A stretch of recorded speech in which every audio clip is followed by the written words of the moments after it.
Well, my auntie sent me this today. Missing link found between brain immune system major disease implication, June 1st, 2015.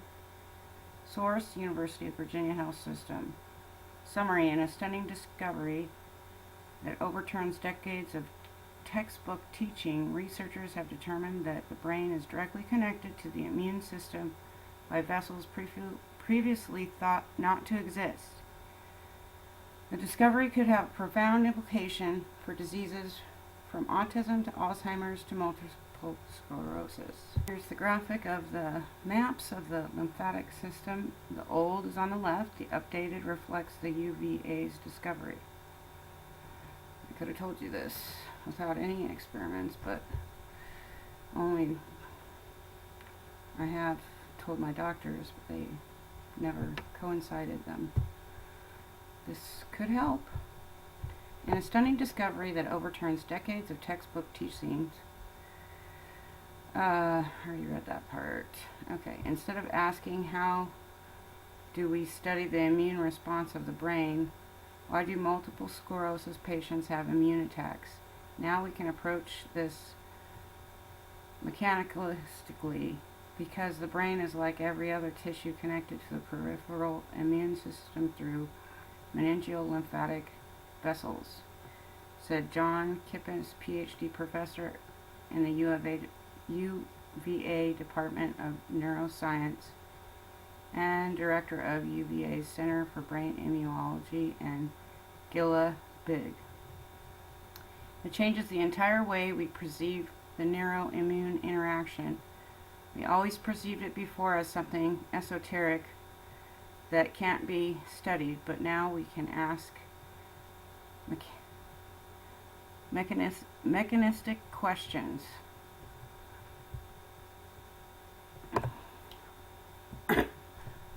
I'll go ahead and leave the link. The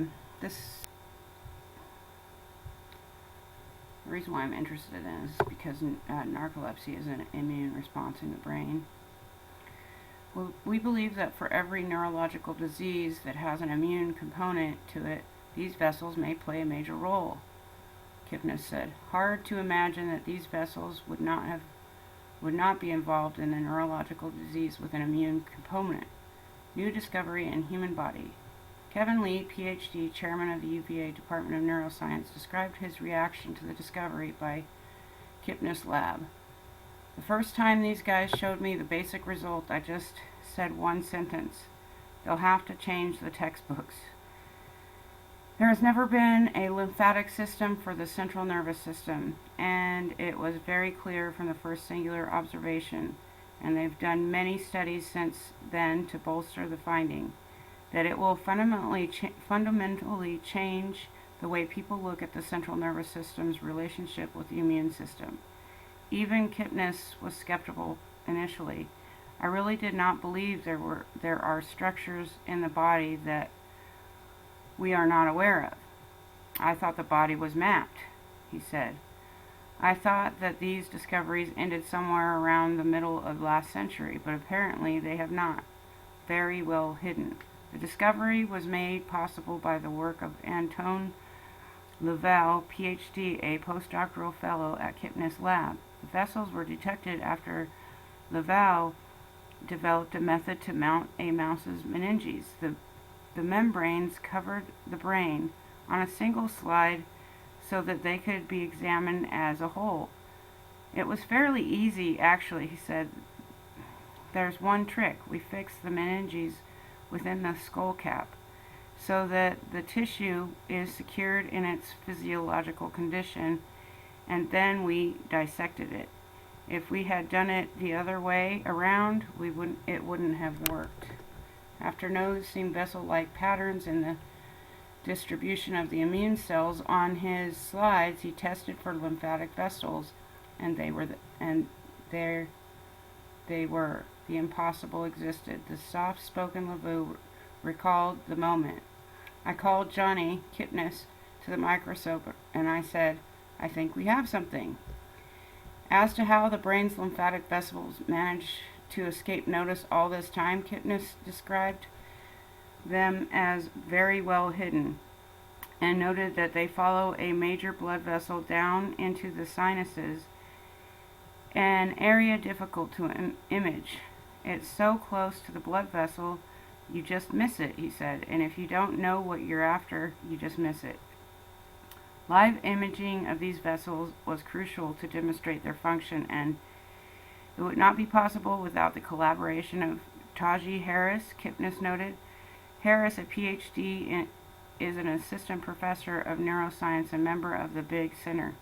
Kipnis also saluted the phenomenal surgical skills of Igor Smirnov, a research associate at Kipnis lab whose work was critical to the imaging success of the study.